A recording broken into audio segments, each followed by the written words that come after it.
You ask Tiger to solve. This deals with linear equations with one unknown. The final result is x equals 18. Let's solve it step by step. Group all constants on the right side of the equation. Add 7 to both sides.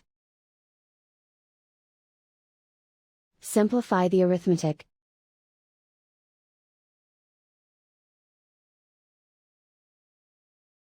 Isolate the x. Multiply both sides by 2. Group like terms. Multiply the coefficients.